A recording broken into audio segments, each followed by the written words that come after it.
A personal interino, la tramitación de los presupuestos de Castilla-La Mancha o la oferta pública de empleo por parte de la Junta, muchos asuntos en definitiva que ahora abordamos con su presidente de la región, con Julio Retamosa. Buenos días.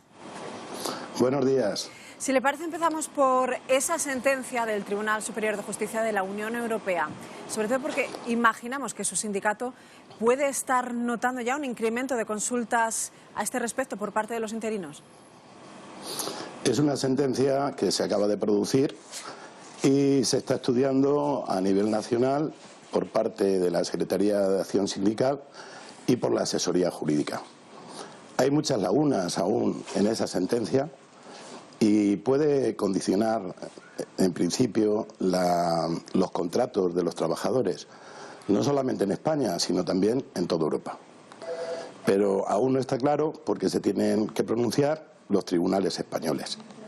Entonces, nosotros la vemos muy interesante porque sería un reconocimiento, es algo por lo que nosotros llevamos mucho tiempo luchando, un reconocimiento a los interinos, porque en España se está abusando de la contratación de interinos de tal forma que se contratan a más de 300.000. Luego se les despiden a muchos de ellos en verano y los vuelven a contratar, y es un abuso. Al trabajador fijo se le paga en un despido 20 días y a estos interinos pues se les pagan 12, igual que a los trabajadores temporales. Y seguramente pues que nos vayamos a, como decía antes, a hacer un contrato único. Pero bueno, tenemos que ser prudentes porque hay mucho que estudiar todavía. Los sindicatos, con respecto a esa posible opción de un contrato único, se anunciaba que no se va a estar dispuestos a una igualación de condiciones a la baja. ¿Sería la postura también de CESIF? Por supuesto, no tenemos otra postura. Nosotros queremos lo mejor para los interinos y para todos los trabajadores. Desde algunos sectores... Luego, si me perdona, hay también pues una posibilidad de que si esto fuera efecto y fuera así de verdad, pues se tendría que plantear cambiar el estatuto de los trabajadores. Desde algunos sectores se insiste en que esa sentencia del Tribunal Superior de Justicia de la Unión Europea solo es aplicable a un caso concreto. ¿Cree que realmente es así? Bueno, sale de un caso concreto. Y además de un caso concreto un poco raro, una trabajadora que con una historia laboral pues muy extraña. Tampoco está claro que esto vaya a servir, por desgracia, en estos momentos para los trabajadores de educación, que los despiden todo el verano y no están cobrando, pese a las promesas que se le han hecho desde la consejería. Pero bueno, está en mantillas, como decía al principio. Nuestra Secretaría de Acción Sindical Nacional, todo el sindicato y los servicios jurídicos, por supuesto, que lo están estudiando y con toda la atención. ¿Qué haría falta para que ese caso siente jurisprudencia y se generalice? Porque decía que sus servicios jurídicos están estudiándolo. Pues a mí me gusta entender de todo. Por desgracia, cada uno en el sindicato... No es por desgracia, es por suerte, tiene su especialidad y yo no soy jurista. Bueno, pues le cambio la pregunta entonces, porque hablaba antes de que en nuestro país se está abusando de los contratos interinos, que de hecho tenemos 300.000 interinos en nuestras fronteras. Si traspasásemos a las fronteras regionales, ¿cree que si se llegara a esa jurisprudencia, que los interinos, que los contratos temporales pudiesen cobrar indemnizaciones parejas a las de los contratos fijos, ¿en qué medida afectaría a las arcas públicas? Por supuesto, pues habría que hacer un desembolso, que eso ya lo tienen que estudiar los economistas, porque en esa cantidad de contratos, lo que sí ocurre en España no ocurre en ningún país de Europa. Aquí en la función pública hay estatutarios, hay funcionarios, hay interinos, hay trabajadores fijos discontinuos y tenemos que tratar pues de que poco a poco nos vayamos igualando en esas categorías. En cuanto a la oferta pública de empleo y tras la advertencia del Gobierno central en funciones respecto a la oferta pública de empleo de la Junta de que o bien reducía esa oferta de plazas en sanidad a la mitad o habría un recurso, ¿cree que el Sescam podrá y convocará las plazas anunciadas? La intención del consejero, así lo ha dicho públicamente, es que seguimos adelante con la oferta. Nosotros, como sindicato, nos posicionamos rápidamente y estamos, pues, que cuanto más oferta haya, es mucho mejor, porque no tenemos que estar pendientes del tema de la tasa de reposición. Aquí hay un tema que es que en el gobierno de Cospedal despidió a 20.000 trabajadores. Entonces a nosotros se nos hacía esta oferta totalmente insuficiente y a nosotros nos preocupa la calidad asistencial que reciben los pacientes y nos preocupa también los profesionales sanitarios. Habría más profesionales sanitarios en paro y estarían peor atendidos. Poniéndonos en la tesitura de que finalmente esas plazas salgan, ¿cree que podría ocurrir lo mismo que con la reducción de la jornada laboral? El Ejecutivo lo recurrió y finalmente se tuvo que volver a las 37 horas y media en vez de a las 35. En esta ocasión todos los sindicatos y el gobierno regional tenemos la misma opinión. La tasa de reposición se ha ido haciendo como se ha hecho cada año. A nosotros nos parece injusto, pero como decía antes, en vez de la polémica, yo apelo a la sensatez. Es lo realmente importante. Y me suena mucho la historia de las 35 y las 37 horas y media. Entonces la historia se vuelve a repetir y los empleados públicos estamos ya muy cansados de que nos utilicen como moneda de cambio. Porque el gobierno regional podría instaurar las 35 horas de otra forma, como se han hecho en otras comunidades, como se está haciendo en la nuestra, en ayuntamientos, en diputaciones. Entonces estamos teniendo trabajadores que tienen 37 horas y media y otros 35. Y en vez de entrar en polémica, teníamos que conciliar la vida laboral y social y seguro que con buena voluntad del gobierno actual lo conseguíamos. Decía antes que al final el trabajador público acaba siendo la moneda de cambio por unos gobiernos y por otros. ¿Cuál cree que es el sector del empleo público más castigado por las distintas administraciones? Porque todavía tenemos reciente en la memoria, en el año pasado, esa marea de batas blancas, esa protesta del sector de la enseñanza. Sí, en general todos, pero hay dos sectores que son muy castigados y que son fundamentales para el bienestar social de todos los castellanos manchegos y de todos los españoles. Uno es el de educación y otro el de sanidad. Yo destacaría esos, pero nosotros siempre nos hemos ido maltratados. A nosotros nos maltrató el gobierno de Aznar. El gobierno de Aznar nos tuvo totalmente congelados todos los años. Después llegó Zapatero, nos aplicó un descuento en nuestros salarios de un 5%, aumentó la edad de jubilación y nos hizo por ahí alguna otra cosa. Después llegó Cospedal, despidió a 20.000 trabajadores en Castilla-La Mancha, nos puso su tasa Cospedal del 3%, nos quitaron el gobierno de Rajoy la paga extraordinaria, etcétera, etcétera. Entonces a nosotros nos da igual. Ni contigo ni sin ti tienen mis males remedios. Y otro escollo de los que se quejaban, el régimen de bajas por enfermedad, ¿han conseguido que se mejore? Pues no. Las bajas, el problema de las bajas laborales por enfermedad continúan exactamente igual que como las tenía el gobierno Cospedal. Igual, como continúa la tasa de Cospedal del 3%, que durante 5 años, todos los meses, al empleado público de Castilla-La Mancha nos están quitando un 3%. Es la única comunidad de España donde sucede. Nos falta aún por cobrar parte de la paga extraordinaria, cuando se ha pagado en todo el gobierno central y en la mayoría de las comunidades. Aún aquí nos queda el 0,25.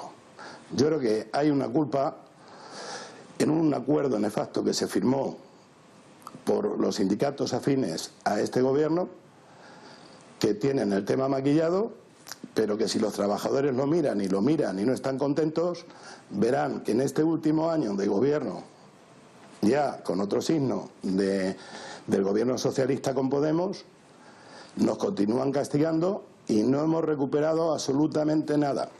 Entonces, una cosa es lo que este gobierno decía en la oposición y otra es lo que está haciendo cuando está gobernando. Obras son amores y no buenas razones, decimos en Castilla-La Mancha. Con ese ni contigo ni sin ti que decía usted antes, me recuerda una entrevista en la que usted llegaba a decir que se declaraba agnóstico y que llevaba mucho tiempo sin votar.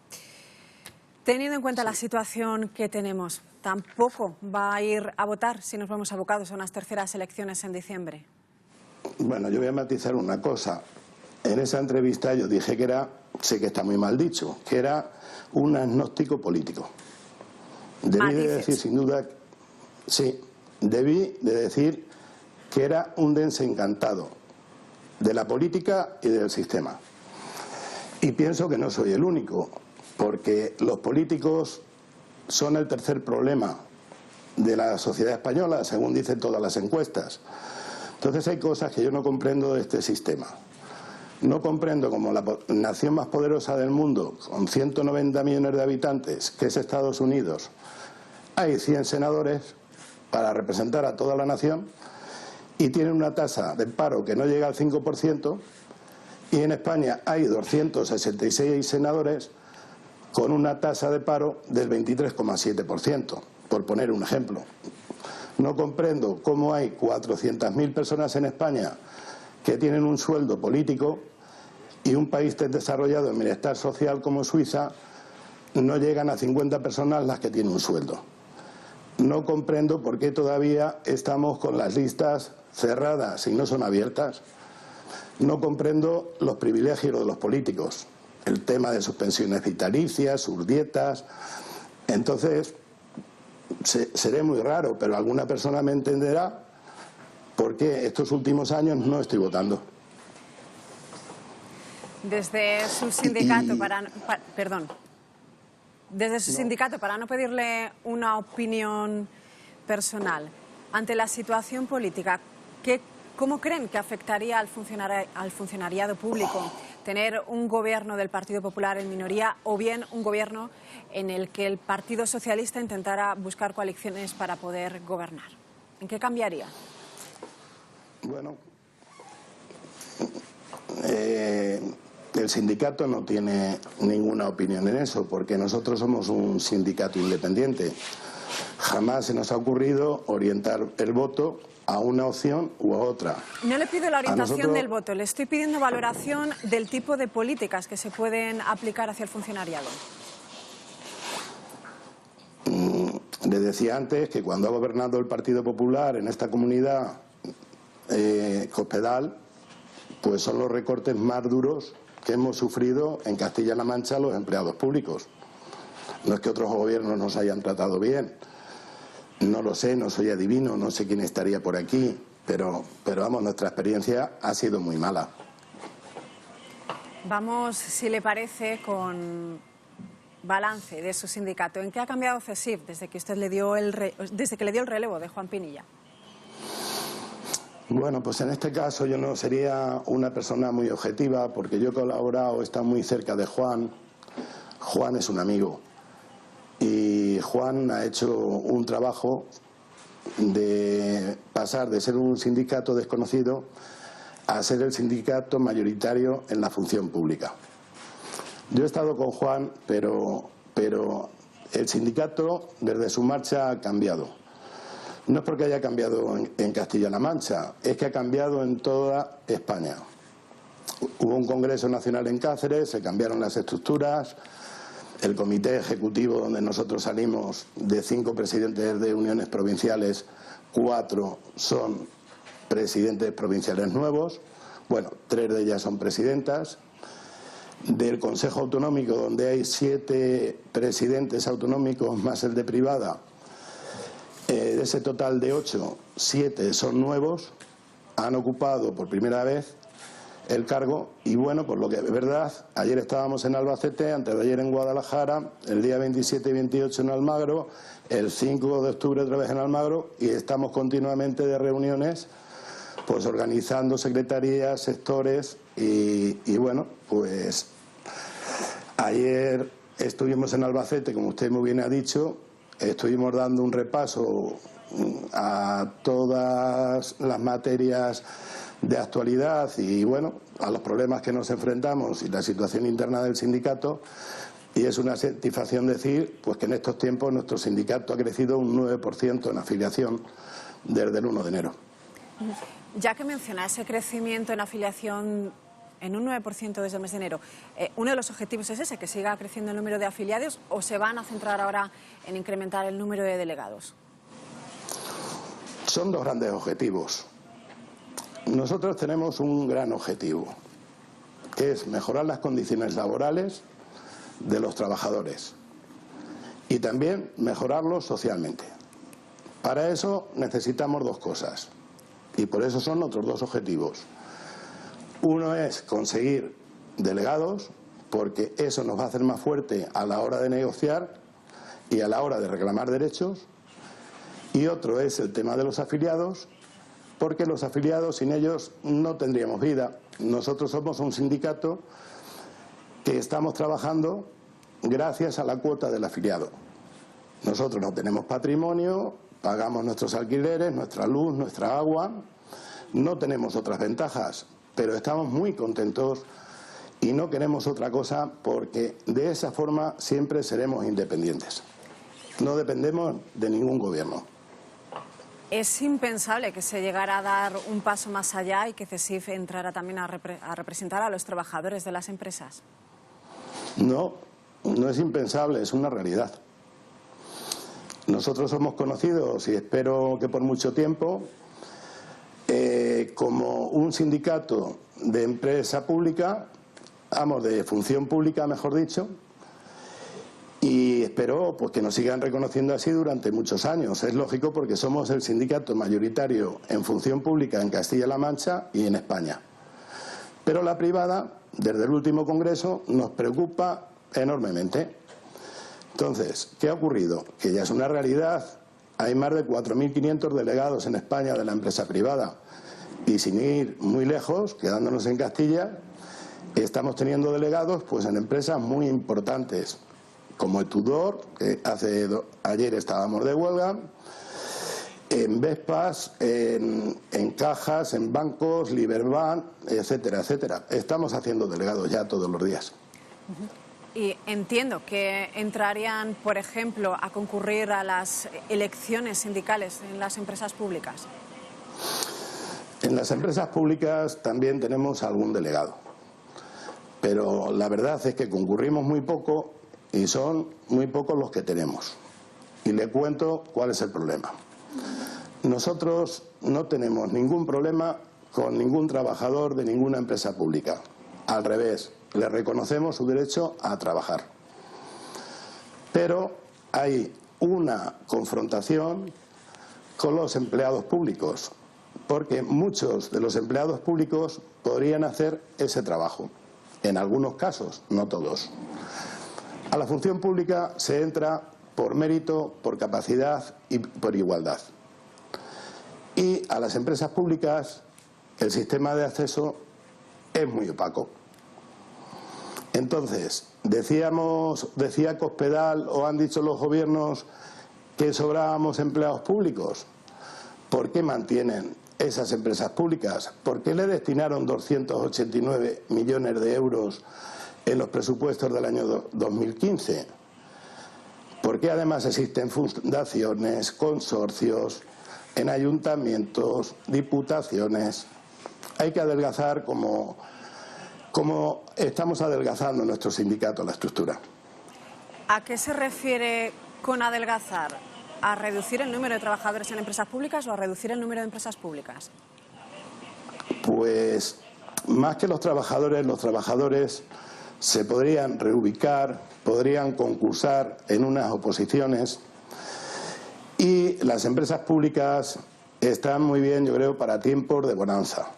pero dada la situación que tiene Castilla-La Mancha de una deuda de 13.700 millones de euros, donde hoy están saliendo en los medios de comunicación que para pagar la deuda cada castellano manchego tendríamos que trabajar 132 días al año gratis, o que debemos de media muy cerca a los 6.000 euros cada uno, cuando uno de cada 3 niños en Castilla-La Mancha es pobre, me parece que efectivamente pues hay que reducir ese número de empresas, que es la promesa de todos los gobiernos, empezando por Cospedal, que dijo que cuando se marchaba que iba a dejar solamente 3 empresas públicas, y en Castilla-La Mancha hay 45.